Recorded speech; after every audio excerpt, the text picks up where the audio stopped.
This podcast is recorded at the Zone Gym studio. You're listening to the Raw Reality Podcast hosted by Tori Story and Fit with Lily.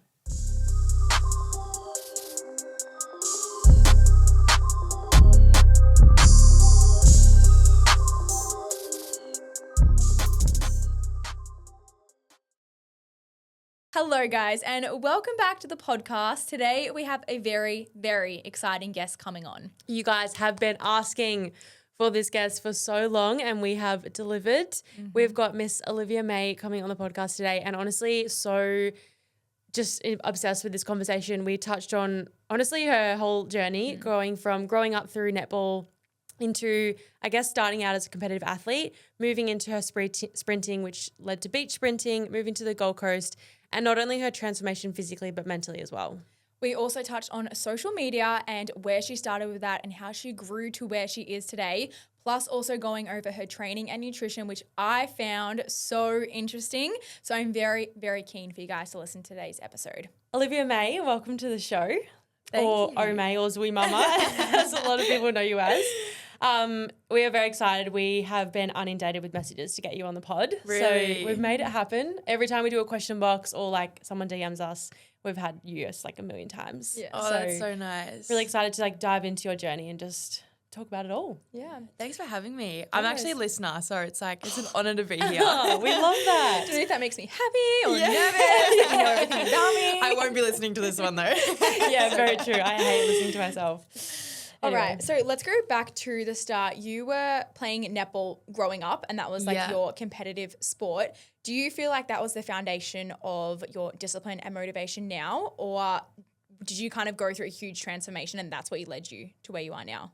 I think I was definitely like a very different person back in my netball days, but I think like my journey as a netballer definitely like shaped me into who I am today. I definitely wasn't like a gifted kid in sport. I loved it and I played every sport under the sun and had such a supportive family that let me do so. But I think like the setbacks that I faced as like a young netballer, like I remember when I was like, I think 11, 12, 13, it took me like 3 years to make my first like rep netball team, and like I didn't make the school team, and I had my mum in my corner just always telling me like, we're going to push through this. You're going to ask them like why you didn't make the team, ask for feedback, and we're going to come back next year and go again. And I think that little journey, like as a young netballer, definitely just like transferred into my journey today, whether it's like in business, in It just sets you up for everything. life, like Yeah. that mentality. Yeah, and like so grateful for like all those little setbacks back then that felt like the end of the world. Yeah. But then to have like such a supportive mum in my corner that just like instilled so many important qualities in me that I guess helped me get to where I am today. Yeah.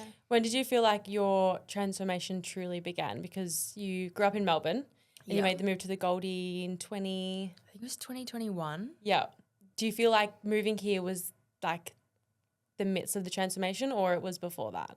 I think it was like the process of moving here. So it was all like around lockdown time. Yeah. And that was probably the start of my, I guess, transformation when my netball season was cancelled and I was like, what am I going to do with myself? I remember we did like netball training on Zoom for like 2 years. I just won't even do that. Oh my God. Like I went from like loving netball to like, I can't Fair do enough. this anymore. Fair This is so hard. So lockdown was like, it was obviously like a really hard time for most people, but for me it was like such a great opportunity that I needed to like sit down and actually reflect on what I actually wanted to be doing. And I was in like a uni degree that I didn't love, and I was just like not living like the active lifestyle that I live now that I think I always wanted to have, and just felt like very like lost in everything. And then having that season cancelled and an opportunity to try something new, which is sprinting now, Yeah. I think it was just like such a great opportunity to just like reset, figure out what I actually wanted to do, and then committed to a sprinting training program in lockdown. And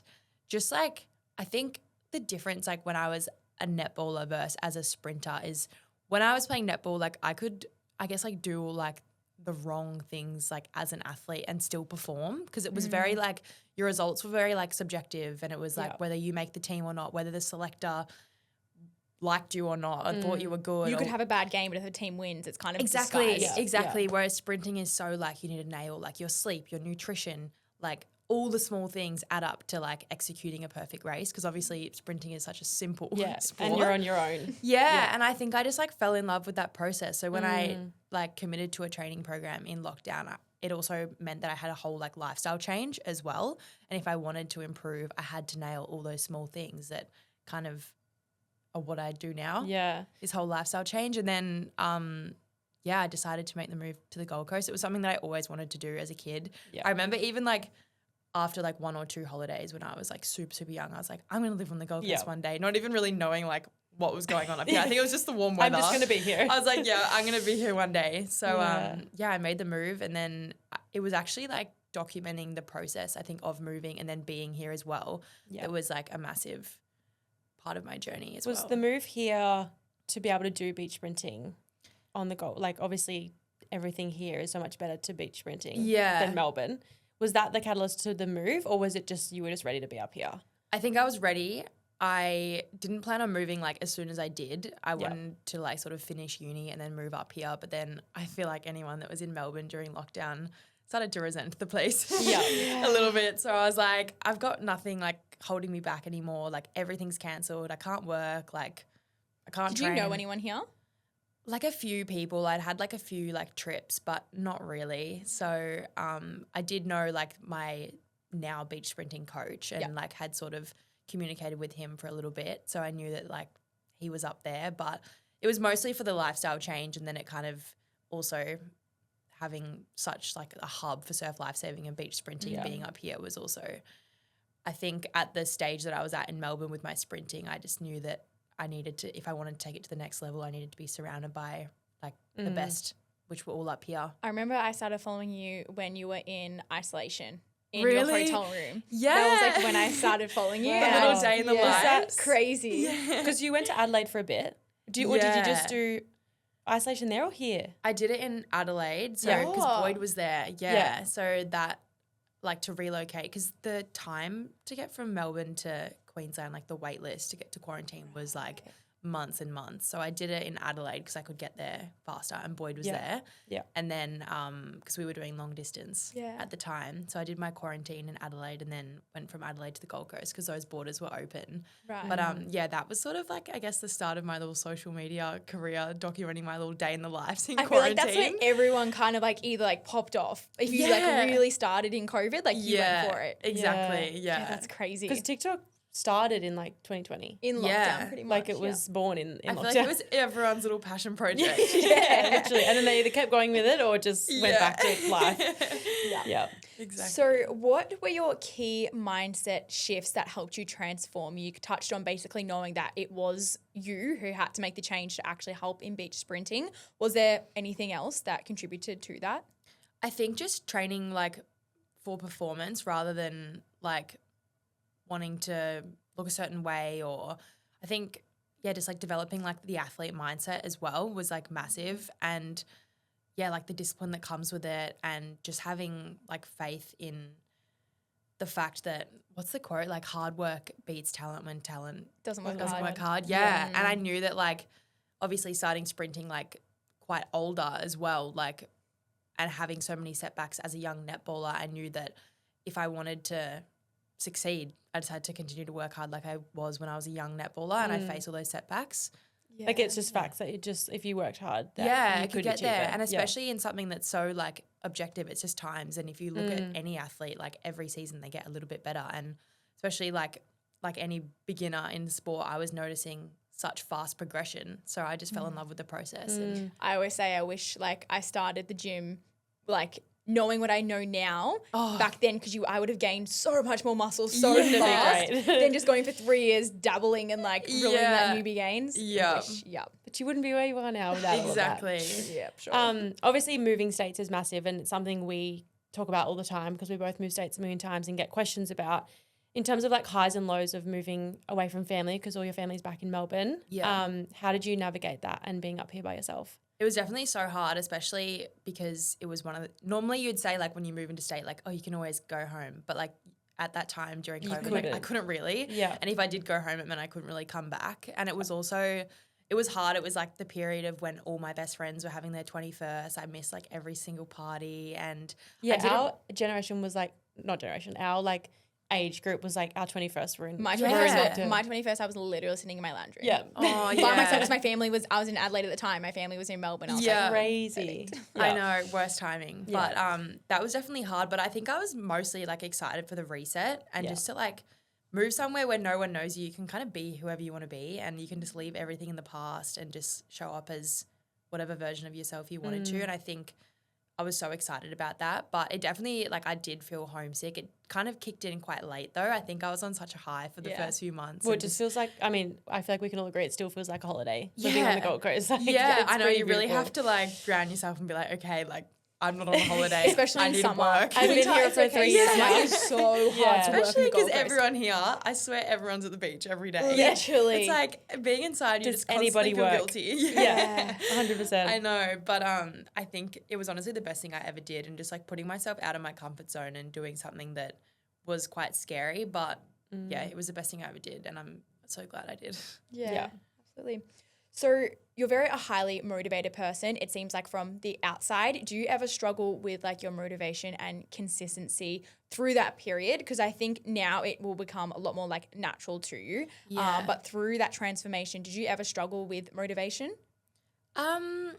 Probably yeah, a little bit, but I think during that like massive transformation was also like when I was moving, so it was like such an exciting time, and I also think like being a beginner in sprinting at the beginning of this journey and like seeing such fast progression was really exciting and motivating. Yeah. But I think just like creating a sustainable routine that I actually loved was what helped my motivation the most. But obviously like I am human and I do have unmotivated days, but training for something as well and having that always in the back of my mind was always like kind of what kept me going We and literally wanting just to spoke about this before, and Tori training for something. She's like, I need to train for something or else there's no Yeah. point training. Yeah. Like, We were talking about this with the footy yesterday as well, which I mentioned. It's just Yeah. like, because now you're on training break and it's Yeah. like all fun, but it's like not forever. And then we were Yeah. saying, well, at some point we have to be okay with not training for something because exactly we're going to get older and like you don't compete Exactly. anymore. But it's like, that's scary. yeah. It's almost like you just have to really like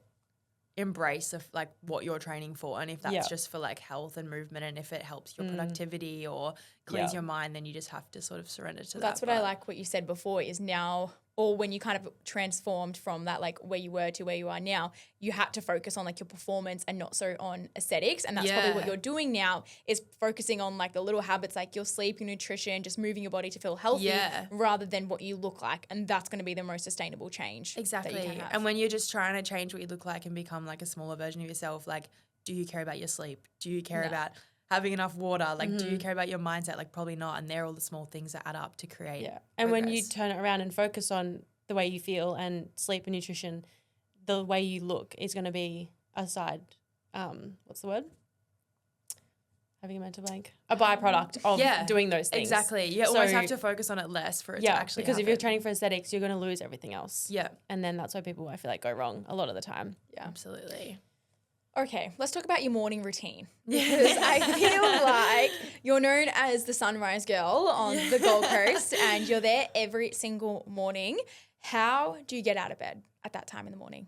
Honestly, the sunrise is like my motivation. And I think like I've had to think about it about like why I get up for sunrise. And I do like it changes throughout the year. So I just get up with the sun. So winter, like I like it because it's a bit later. A little bit later. A little bit later, I get to sleep in. But then summer, like the sunrise is at like 4:30 in the morning. When and it like hits that prime, I think it's like, I don't know when the exact month is, but it gets so early on the Gold Coast. it's like nearly- November. it's nearly too early and you're like, this is ridiculous. I know. And I know that like I'm the only one up. So I'm like, there's people waiting for this photo. Like I've got to get up, I remember otherwise no seeing one's going to you posted a story once saying like you actually feel the pressure of like having to post your sunrise photos Because because people message and say like especially like Are you overseas, okay? like I'm getting ready for bed. It's the middle of winter. Like I look forward to this so much. I'm like, oh my God, like the pressure. Get to the It's probably sunrise. yours with your quotes. If you don't post a quote in the morning, I'm like, is Tori alive? Yeah, people are like, what's going Exactly. on? Like, Yeah. just slept in. Yeah. That's all. But I think like honestly, like the sunrise just like fills my cup so much, and it's like it's just nice to have that little thing like outside of sport as well. That's just like makes me feel good and makes me feel excited and fills me up. But I think also it's like being at the beach, like at that time of the morning, it's sort of like my version of like mindfulness and like gratitude. Like especially like the other day when we saw that like insane sunrise, you're just like, oh my God, like I'm so lucky to live here. I think I had the best day after that. Yeah, and it just like sets you up like for such a successful day. No, I can imagine. Yeah. Which was like hide you from the stories on the good ones. Like, don't look. But yeah, I just love it so much, and it just like it sets me up for such a great day. But I honestly like used to hate waking up early. Like I feel like it is hard in Melbourne when it's cold, but I was not a morning person at all. And I used to like also hate walking until I got Oakley. I remember like when I used to post like little question times before I got Oakley, and they'd be like, oh, like why don't you go for walks? And I'd be like, oh, it's so boring. Like I feel like I remember you saying Jackson that too. once. Yeah, and I used to be like, it doesn't help me like get faster, so why would I do it? Yeah. Like Jackson's like, what's the point? It's boring. And now like he'll take Ziggy every single day. He takes it twice a day. Yeah. Yeah. I think he so like good. low-key loves it but won't admit it. Yeah. Because it's like his switch off time that he doesn't ever have. Yeah, I think I used to just see it as like it doesn't help me for my sport, so why would I do it? But now it's like, oh no, but it clears my head and sets me up for such a great Gets day. outside, And sunshine. Yeah. So I love it.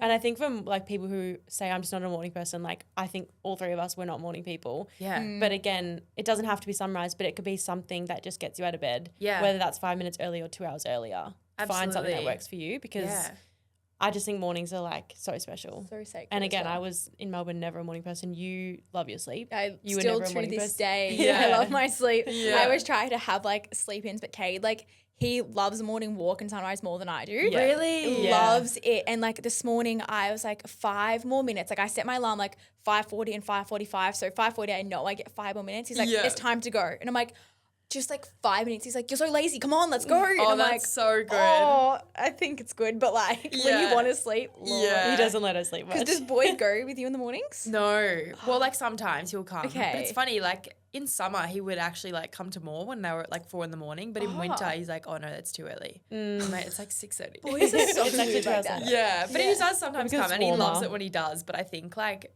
as like especially in footy season, like the boys are so like fair. so exhausted all Yeah. week. So I'm like, you can stay and sleep. Yeah. But yeah. I do like the solo morning walks. Yeah, and then it's like listen to your podcast, with Yeah. your headphones on. It is nice. Yeah. So what time do you go to sleep at night? In summer, I try to like go to sleep like 8 hours before I wake up. So I'm still Okay. getting like 8 hours of sleep. So it's a little bit later at the moment. I'm actually like, I've been quite inconsistent with my sleep at the moment. My whoop's really mad at me. It's like, what are you doing? But generally I like wind down around 8:30 asleep by like 9 at the moment. And then I'm up at like 5:30. I think that's what everyone's like. They're like, how do you wake up so early? It's like, you just got to go to sleep earlier. Yeah. Like, just move your sleeping schedule and it's going to help so much. And it's just as simple as like if you want to go to bed earlier, just start everything else earlier. Like when I notice that I'm going to bed like so late, it's like, oh, well, maybe because I'm eating my lunch really late or my brekkie really late. And then it means my dinner's later and my dessert's later. Yeah. So it's or if just, I've procrastinated work today, it's because I have to work at 5 p.m. now and then everything just gets pushed back. exactly. That's what I noticed. So it's almost like the power of the morning routine is like it sets you up to be so much more productive and successful from the start. And then that means that your night routine is going to be easier. Yeah, that's very true. Yeah. Really want to dive into training and nutrition. Yeah. Because I feel like the way you promote it is amazing because, again, like you eat to fuel and you eat incredible foods.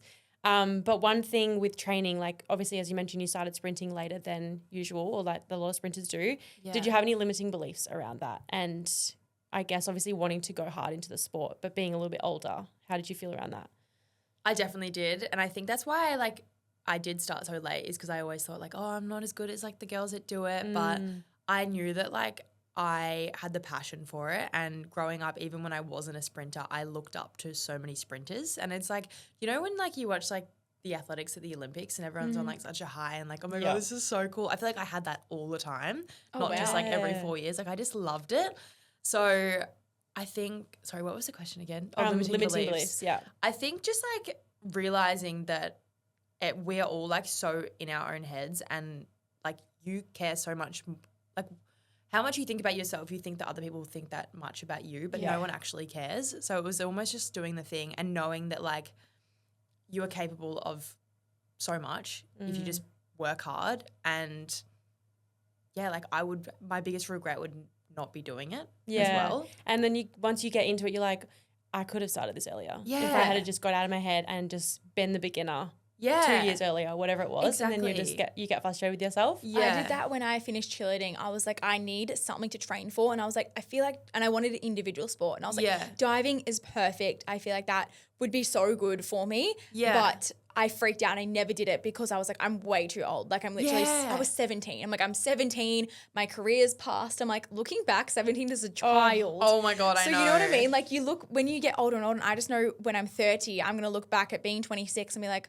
why did I not do that thing? Because I was so young then, and it's going to keep happening. So it's like, start now. And I promise you in a few years' time's going to fly and you're going to be like, it's going to be the love of your life. And a lot of people think as well, like sprinting, especially like, if you're going to do it, you have to be like elite, but there's like races for everyone. Like at like the athletics track, there's like 20 heats of all different abilities. And there's like, I can be in the Victorian Athletic League where it's like handicap racing. So like there might be an Olympian in your race and there might be someone that's never raced before. So there's opportunities for everyone to like compete. It's just like everyone's I feel like fear is what's holding them back. 100%. I had like, without even realizing until probably right now, but like with acro, because I tried high rocks, tried running, not my thing, but it was like any other sport I needed to have started 20 years ago, 10 years ago. But like, because I've already done acro, it's like, oh, that's easy. You know you're good at it. I know I'm good at it. I know I can do it. Yeah. But anything else to get to the level of acro that I'm in now, in any other sport would just be like, well, that's a waste of time.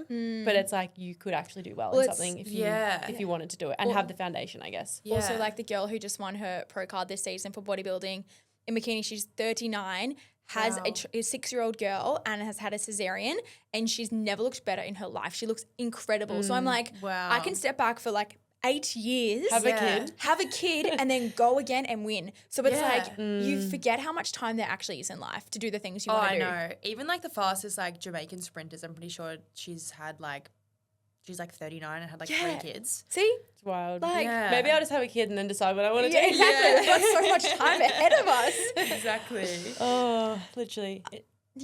In terms of nutrition. Yes. How do you tackle it? Like I know you don't track and I know you eat to just fuel. Yeah. What's your tips? What's something that you found that works for you? And just go on, chat about nutrition. I think just like keeping it simple. I think people really overcomplicate it a lot and also think that like what works for one person is going to work for them.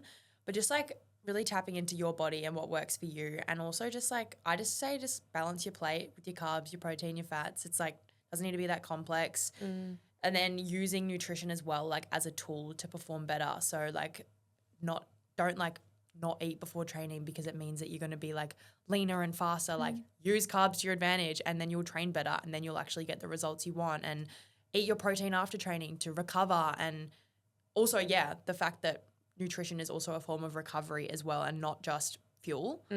But just like using it as a tool and not, I don't know, like they're overcomplicating it. I always say like use food as fuel, not calories. Yes. Like stop looking at it as like, oh my gosh, that banana is, I don't know, I think it's like 111 calories, and not being like, okay, well that's going to set me back. I can't have something for dinner. It's like, look at it as that's going to help me fuel my performance for today. Exactly. And I noticed as well in my journey, like at the beginning when I knew absolutely nothing about nutrition, like even mentally when I was like under fueling, it meant like, I remember there was a period where I'd rock up to training and I like randomly decided hating sprinting. I was like, I don't like this anymore. I hate it. And it's because I like wasn't eating enough and I was so underfueled and I was so exhausted. So it's like, it's just so much more important than people think, especially in terms of like sport and for performance. Yeah.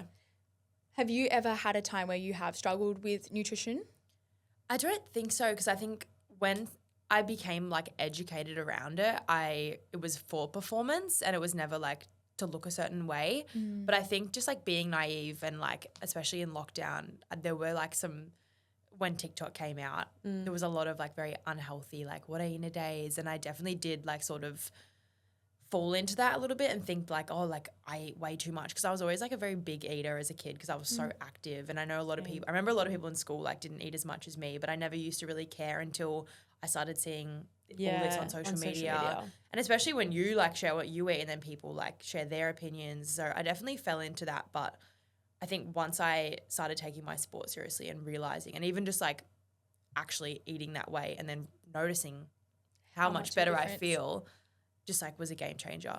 Do you find your nutrition changes with your training schedule as well? So for example, right now you're in like an off-season break and then when you like ramp up, do you find that your food choices change or it stays pretty similar?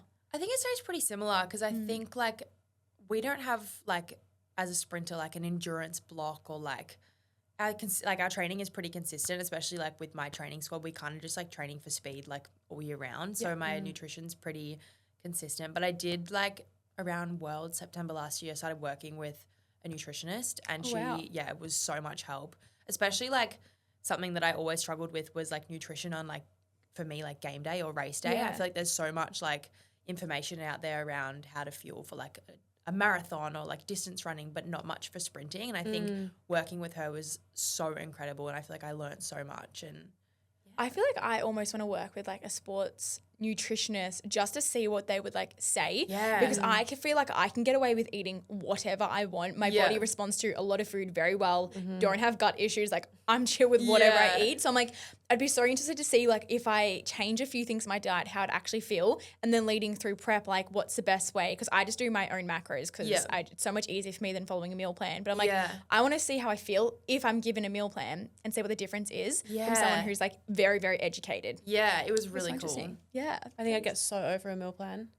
Yeah, I can eat the same thing every day. So I don't really care. But I would want to be choosing what I eat. Yeah. Instead of her being like, you should eat this. What if I don't feel like that? Yeah. You know? I know what you mean. Yeah. But I've done so many meal plans in the past just because I wanted to be skinny. See, I've never done a meal plan before. Really? Never. Yeah. I used to see the nutritionists at school and they used to give us meal plans. See, I'm like at school. Is I that don't know good? how I feel about that. Like, do you feel like it taught you like healthy habits? In some ways, yes. This was probably year 10 because I went to a sports school. So very focused on performance and training. And I think it helped build the education around it. Yeah. But again, it felt like I wasn't experimenting with foods and it was like, just eat what you're given, whatever's on your plan. Yeah. I've been given some insanely horrible meal plans from doctors. The F45 ones. F45s Oh were my so God. bad. That's what I did one too. Challenge. Yeah. I found a couple of weeks ago like a document from this one doctor that I saw who I thought was just really a good one. I thought he was trying to help me at rock bottom, and I looked and I read it out to Jackson. He was gobsmacked, like probably 900 calories. Really? And he was like, yeah, we're going to get your period back. And it was like half an apple, no carbs. Like it was criminal. I'm like, you're a doctor and you're handing this out. Well, it's because they're not dietitian. Like they're not dietetic. Like they know how to like give you the pill and prescribe you things, but they don't actually know how to help with nutrition. So bad. My smoothies had to be like they were like this big, and it was like a bit of scrambled eggs. Like I've got photos of my food, and I'm just like, you poor girl.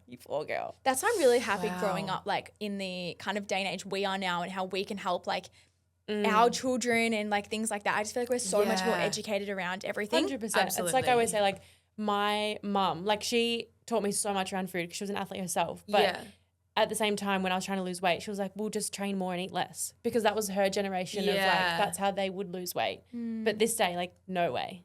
Like if you want to lose weight, it's quite literally the opposite. Yeah. Which is crazy. That's so funny. So with your training, give us like, let's say you're leading into Worlds and training's like pretty hectic. Give us a rundown of like your training split for that week.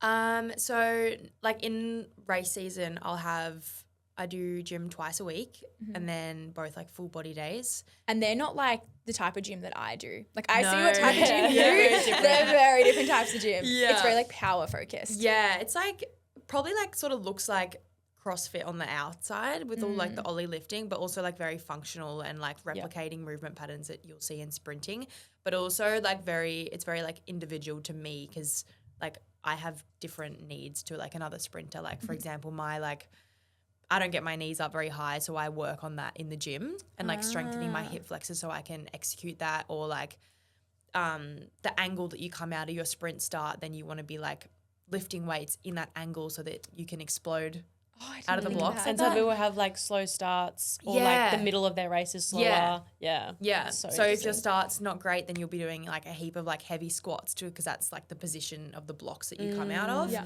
And same with like, just say like my squat depth, I'm not going to squat like ass to grass because I'm never in that position in a sprint race. Yeah. That's why we'll do like quarter squats, and just like using a lot of the comments you get from that. Oh my God. Not one squat was performed. Oh my God, I know. Just like using a lot of like evidence for like speed and power, and I love all that kind of stuff. Yeah. And then on the track, we train Monday, Wednesday, Friday. We do mostly like sessions on the track just because our squad is like a mixture of track and beach sprinters, but heading into like major races will be mostly on the sand. And then I also compete in an event called Beach Flags, the one where you like lie down, get up, turn around. So I might have like additional sessions in the week if I'm trying to focus on that. So I'll have that like on a Saturday as well. So it's pretty much like Monday run, Tuesday gym, Wednesday run, Thursday gym, Friday run, Saturday run, and then Sunday nothing. Rest, But then complete leading rest. into a major race, we do a taper. And normally like a taper, I assume, is around like a week, like a couple days leading into a race. But we do a super long like 10-day taper. And it's like the whole point is pretty much so that you peak for this certain race. And it's based off this sprint coach in like the 80s named Charlie Francis. And he trained like Ben Johnson, who was the fastest man in the world at the time. And it's supposed to like scientifically work. And I do think it works. But we pretty much do on day 10 days out, or day 1, we do like a massive session. It's like pretty much like a week's worth of training in one day. And it should take your nervous system like 10 days to recover from that. So then by race day, you're like fully primed, ready to go. Yeah. But then after that session on the first day, you pretty much do like nothing at all. Like you do no gym, you do like maybe 3 starts at the track, and then you I was going to say, rest for 2 sometimes I feel days. like I see your stories and it's like 2 30-minute sprints. I'm like, That's it. Yeah.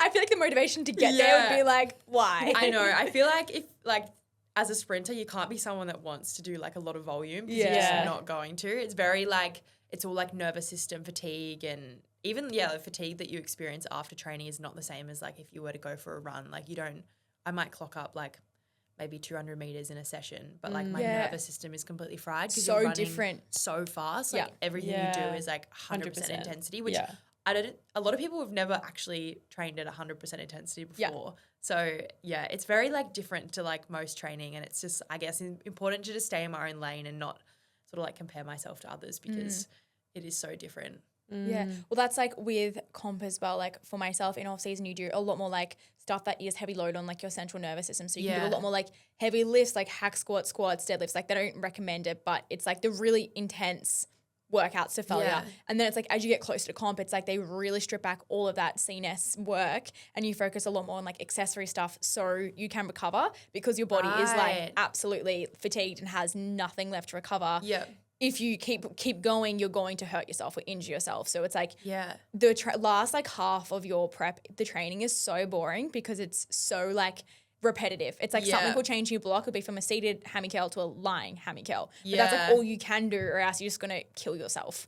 So it's like it's similar in a way. We were talking about this the other day about Friday, because we were talking about my taper for Germany coming up, and she was like, what does a taper look like? I'm like, well, we go ham until like a week out, and then we slowly decrease, but then our like reset is the 2 travel days, like to Europe, because then you're like just sitting on a plane, and then you'll have a rest day, and then by the time you get to comp, like, or training day at comp, everything's like flying, you feel light, and it's like so interesting how each sport is like so individualized. I know, I love it. It's so fun training for something. How are we not going to do it? I don't know. So how do you balance everything from like training to socials to work to socializing? How do you go with that balance? It is sort of, it can be tricky because obviously I'm like quite busy with it all, but I think like I'm super lucky to have so many of my best friends are at training. So that's kind of like training and socials are together. A lot of what I post on socials is my training. So they kind of go together. So I'm super lucky that everything kind of goes hand in hand. But I love my organization. I love my organization. I'm very type A. I love like my Google Cal and like my color coordinating and just like staying organized. But it is hard to balance it all. But I think just like the biggest thing is just like having little hobbies and things that fill your cup outside of sport and outside of work so that it's not your whole identity. And I really learned that this race season. I had like not the ideal nationals a few months ago. And I think I've just realized that I had sort of tied a lot of my identity to who I was as an athlete and my results. And I think like it was a massive like learning experience, and like I'm glad that it happened because it made me realize that I probably this season didn't have those things outside of sport that were just like filling my cup. And it was very like, I'll be happy once I've had this good race. And I think that's a big thing athletes don't talk about enough. Is the identity you tie yourself with your sport, because it's incredibly hard. And I think it's not talked about because people don't know how to handle it. Like it's something I've learned now from stepping away from my sport from 6 years and being like, oh, there's life outside of and I'm like so sport. much more than an acrobat or a sprinter. And but then you think that no one's going to follow you if you don't do well or if you stop the sport, and you're like, well, then what am I after that? But like, it's such a I think like this isn't related to sport, but use Sarah's Day, for example, like she's gone from sharing like skin journey and weight loss to like mum life. Yeah. And a lot of people are like, we want the old stuff. And she's like, but that's not my life. Like one day we'll all be sharing our kids and that'll just be the way our life goes. And you just, I think it's learning coming out of sport is a massive thing. Yeah. It's so hard to not tie yourself to a specific goal placing as well, or time for you, let's say. Yeah. Because as you like progress within the sport, like most of the time it's like, oh, I can't wait for that race, so fun. If you come dead last, you're like, that was so fun, because you don't expect to come first. Yeah. But when you start getting better and you start seeing results, you start hitting PBs, then you put the pressure on yourself to place or to get a PB on race day. Absolutely. And when you don't get it, it can be really, really defeating. So it's like trying to change your mindset to know that like that particular day, even though you're training for it, it's not your whole entire world. Exactly. And it can be so hard, I guess, like for the both of us, your goal specifically like next year with Acro is to place or like for podium. And then my goal this year is to place in opens. But I'm like trying to go back and forth with my mind. I'm like, yes, I want to place, but then equally if I don't, it's also okay. Yeah. But then it's like, but then if I think that I'm not going to place, then I'm probably not going to try hard enough in my training. So I then know. It's hard. thing. Like you want to dream big, but you also don't want to like tie everything to one goal. But then also I realized like if I had had an amazing nationals, like I would have been on such a high and felt amazing. But those feelings of accomplishment and the feelings of disappointment if I don't achieve it kind of last the same amount of time. Like it feels like the end of the world when you don't achieve it. But then also like you've tied everything into like just say like hitting this podium, you've done it. But then it's like you're maybe happy for maybe like a week. Yeah. And then no one cares after that. Then what? Yeah. Like you're going to want more. So Yeah. that's something I realized. So It's such a tricky balance. I know. Because I think we're all in that place now in sport where it's like we are good at what we do and we work hard. So like we have the potential to do well. So why wouldn't I aim to do well? Yeah. And then, but equally being like, if it doesn't happen, it's okay. Yeah. But it's all about the process, not the outcome. Yeah, it's so hard when you're an elite athlete. You've gone from, obviously you're an athlete and still competing, but you've also come into being a coach. When did you start coaching? It was pretty soon when I moved here. I like started off just working at like the desk at a few gyms and loved it. And then I was working at Never Quit. And then while I was working on the desk, I started studying and became a coach. And then pretty soon after like being a face-to-face coach, I was picked up by Move With Us. So it was a pretty quick trend. I think I was at Move With Us within like the first like 6 months of being a coach. Were you one of their first like coaches? I think there was Rach and Emma, then Lisa, the Pilates, and then I think I was and they had Morgan as well. Oh, that's a right. few years ago, that. But I think like out of the current, I think I was the like third. Yeah. Which was really cool. Obviously you've transitioned from face-to-face to online quite quickly, but now are inspiring many women around the world. What would you say is like, and I know you don't work like one-to-one with clients, but there's millions of people doing your program. Yeah. And you're obviously getting feedback and seeing people's transformations. What's probably one thing you see from them that's most common, whether that be transformation, mindset, progress in the gym? What would you say is like the one thing that you get back a lot for your programs?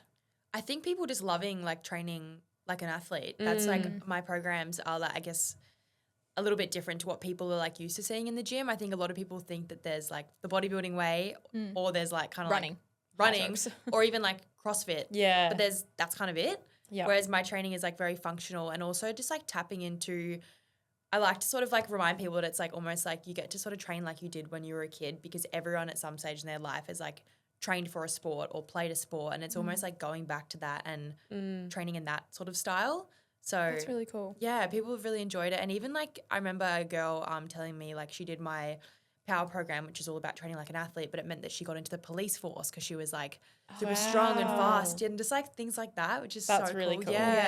Yeah. And I've come across a few like older women who like have kids that have started, like did my program and then got into like sprinting and now are competing and love it and are That's killing crazy. it. Yeah, Which I'm like, that's that's really so cool. cool. And like Yeah. one of them told me that on the start line, like, That's earlier so in Like the how year. am I meant to concentrate? And I was like, You're oh like- my God. And I was like, and now we're racing each other. This is so weird. But so cool. So I think that's like, that it's moments like that that remind you like why you do it. Yeah, absolutely. Yeah. Just like a little side note, how far is the furthest distance you run now? 150 meters. Have you ever like ran further than that like lately just for fun? Yeah, I actually last week ran 1K.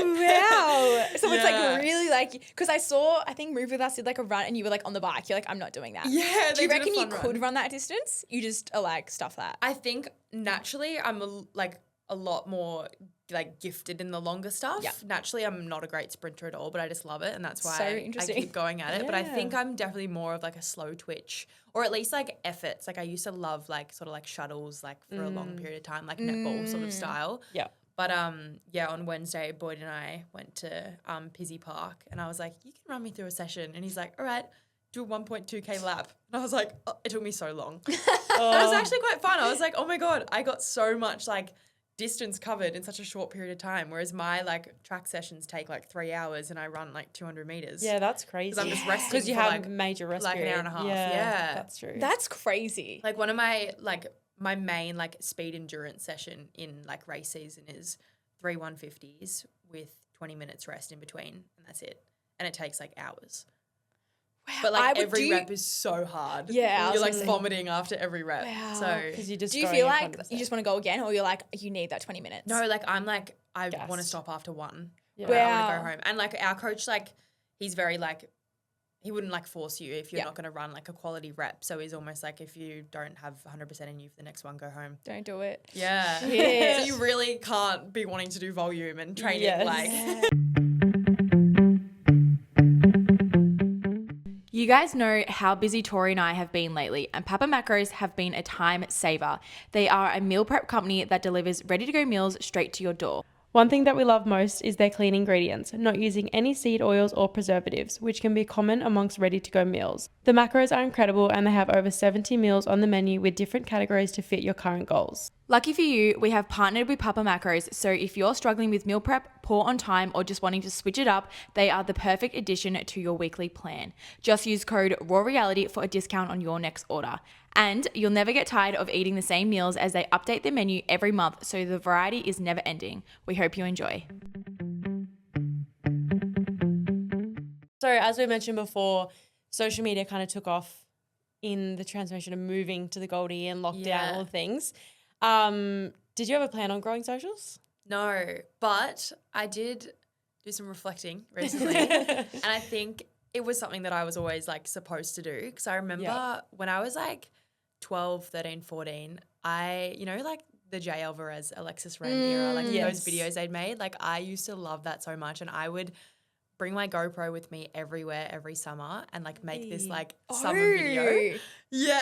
Okay. I feel like people who are in social media now have had something in like when they're Yeah. younger that like through school, editing videos, obsessed. Yes. And taking photos all the time. Yeah. Yeah. And I I did remember this do it video, sure. like I would dedicate my whole summer holidays to making this really cool video to show like my 10 friends or whatever. But I would like get this scrapbook and like plan like all the transitions and like, Oh my gosh. I remember like I saved up all my like pocket money when I was like 14 when I went skydiving for my birthday Yeah. and I like paid this guy to like jump out next to me and film it for my summer video. Like I loved it. She's been a Okay. type A Yeah, girl from day I was one. gonna I was say. like, you're gonna come out, film this part, and then I'm gonna put it in this part of my video. And For like a 3-second part of the clip. And even in school and like for like friends' birthdays, like I was so Yes. passionate about making these really cool Birthday videos. videos, same. So I feel like I was almost like meant to do something Yeah. like Okay. that. It makes But, sense. yeah, but then the social media thing's quite funny because I remember, when you're like, I don't know, when you just like first start like growing and you start to get those little like DMs from like, I don't know, like skincare being like, Yeah. we'll send you a face mask if you post it. I was always so like, no, I would never do that. Like, I'm not into that. Like, I would never be one of those people that like posts like an ad online or Yeah. something. So it's like funny how I was like almost like always meant to do it, but also like at the same time, I was feel so like it reluctant to doing it. Yeah. and now it's was full a time. few years ago being an influencer, like there was still like so much stigma around it. Yeah. Whereas Yeah. now it's so normalized. That's also probably why you're like, I don't want to be one of those people. Yeah, absolutely. But it was definitely like the journey moving to the Gold Coast that sort of took off. I remember like living in Melbourne when everyone was sort of dabbling in TikTok. I didn't really have like my niche. I was posting like a bit of fashion, a bit of funny stuff, Yeah. like not much fitness. But then Yeah. moving here, I sort of found my niche. And I think just like obviously the It's just active grown lifestyle, with it's so your easy to life. post what you're passionate about up here. So how would you yeah. say you've grown the most, do you think, on socials?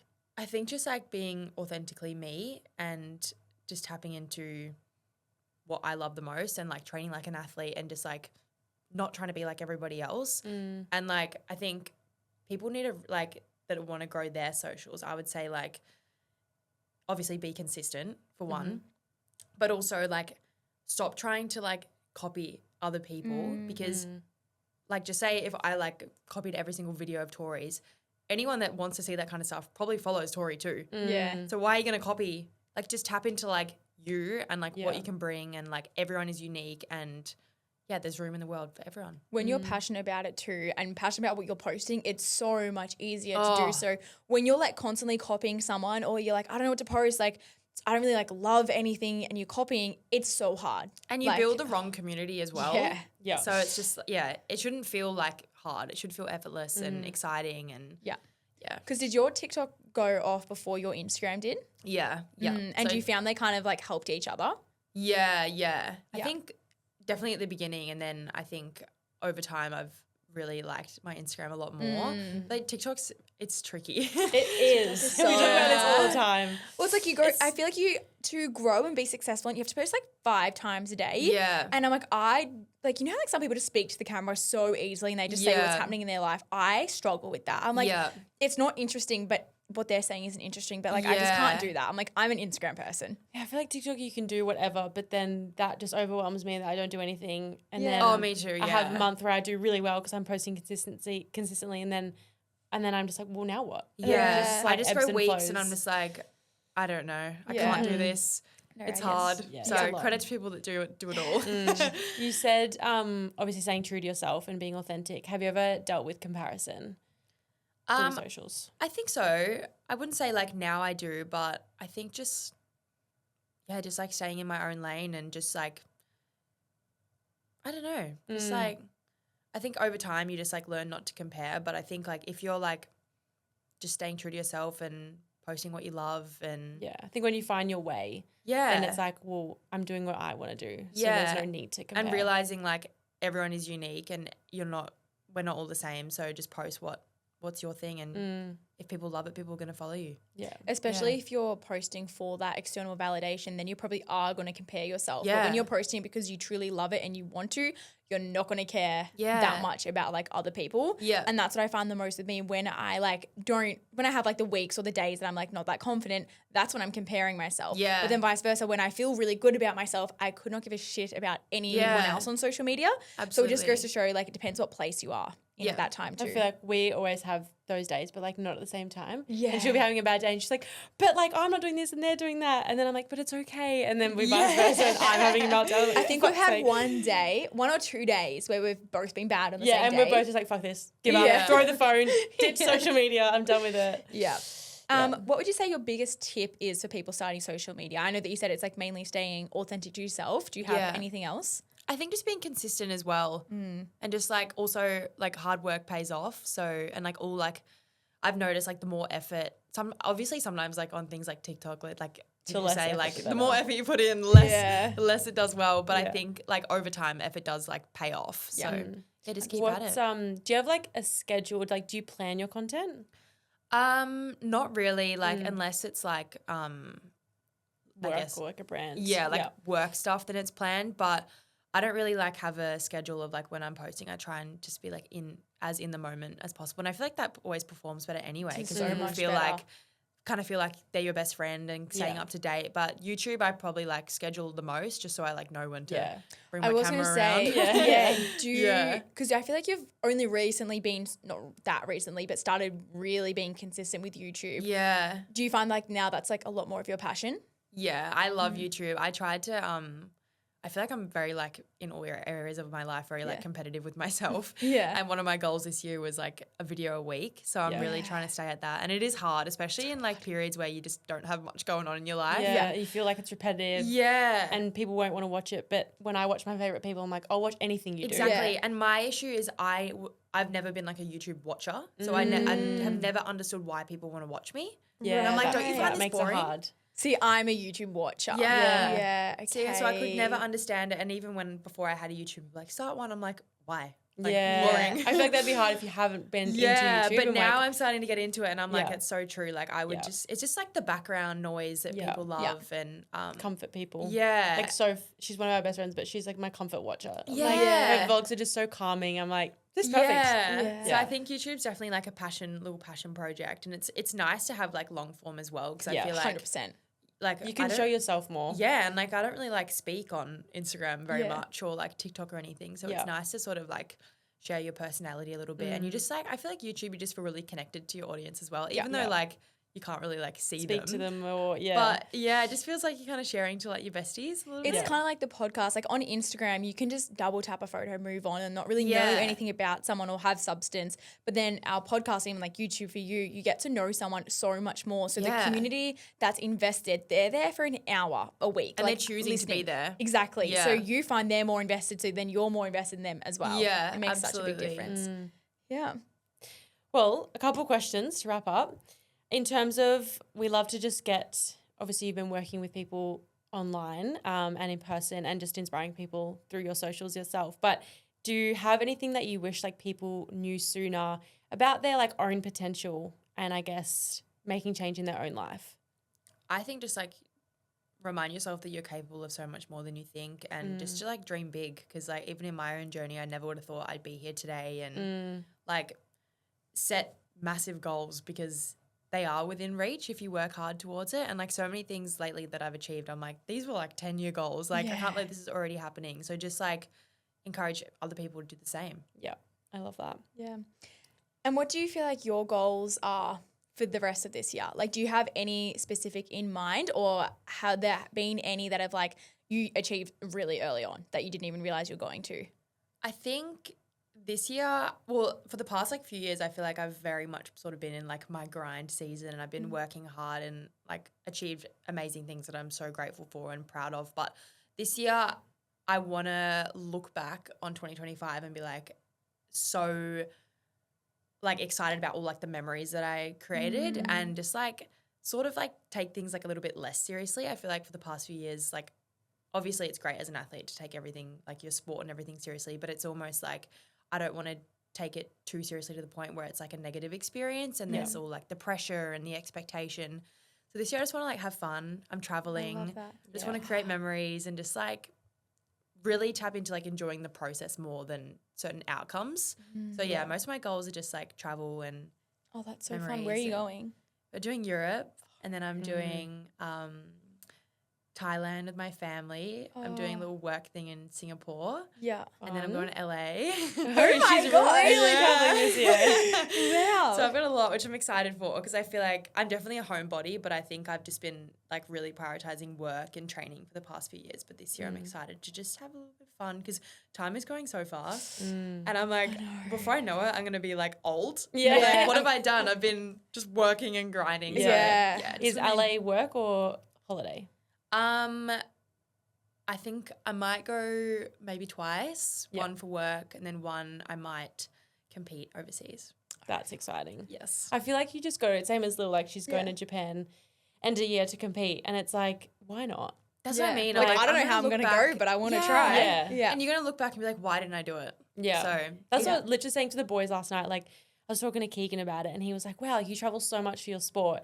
And they were like, we're talking about how in Accra, like, don't get paid a thing. Like, Yeah. bodybuilding's expensive. I'm assuming. I don't get anything, Yeah. yeah. I'm assuming it's the same. And I'm like, yeah, cool. In footy, you're getting paid for it. But, like, I'm traveling the world and, like, getting this insane Yeah. experience. And I feel like you can love one or the other. But, Yeah. you know, I feel like traveling and doing your sport, there's nothing like it. Yeah. It's really cool. And just to meet really cool people. exactly. Yeah. Yeah.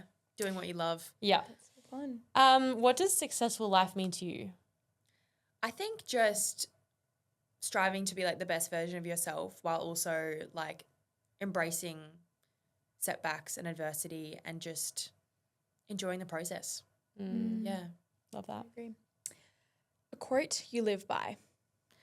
I don't think I have like one that I've always lived by, but at the moment I'm really loving what you're not changing, you're choosing. Just because I feel like this year's like absolutely flying. I feel like yesterday I was setting my goals for 2025 and now it's mid-May and I'm just like, honestly, time is moving so fast, so just do it now. It terrifies me that time is like moving faster each year. And I'm like, when we're like 50, is it going to be like, Does it slow? Does it go slower? Surely it slows down again. Surely it's just because we're busy. It has to be, yeah. Surely, Because when yeah. you like as a kid, like you just wait, like you wishing to grow up and be an adult and like have a house and a car and all the things, and now you're here and you're like, can I go back? I know, but is that because we were in school and like every day was like the same? same. I think for it so had to be. long? But then even when I went on holidays, I feel like my holidays belong. Like I never was like, oh my God, that flew. But that's probably because I didn't have a phone. I wasn't doing like work or business. I wasn't speaking to anyone else in like so golf in the present. family. So I'm like, that's also probably why I was just swimming in the pool, enjoying my life. Yeah, absolutely. I could learn a few things from our younger Yeah, selves. you really could. And final question, if you could tell your younger self something, what would it be? Just be like authentically yourself and don't worry about what other people think and stop trying to be like everybody else. Just be proud of who you are and go get it. Yeah. Go get it. Go I get love it. that so much. Obsessed. That was such a good conversation. I know everyone is absolutely going to love it. So thank you for coming on. Where can people find you through socials? Do I say it? Yeah. Well, Instagram is _OMAY and then my YouTube is Olivia May and then my TikTok is Zooey Mama. Wait, can we just like talk about Yeah, that? where did that come from? When did it start? Where did it come from? Well, I created my TikTok as a joke Yeah. initially and I just thought I'd make a funny username. Yeah. Zooey Mama comes from like Diary of a Wimpy Kid. Oh, Yeah. Don't know why. And then I guess by the time my account grew, it was too late, kind of. And like it was just And everyone. I kind of like having a bit of like a. Yeah. 'cause people think my name's Zoe. It's just like True. It's like I don't know. It is fun. Yeah, it's cool. like I'm hiding behind this like fake name. Yeah. Have you ever thought about changing it? Not really, but like it's weird when you get like contracts and things and it says Zooey True. Mama on it. That's a little bit weird. Yeah. That is true. But yeah. it's That is funny. you know, it's That's so lighthearted. I feel like TikTok you can. Yeah. Exactly. TikTok's If it's any fun. platform, it's TikTok. 100%. Yeah. Amazing. Well, thanks for coming on and hope you guys enjoyed this episode and we'll be back in your ears next week. Bye.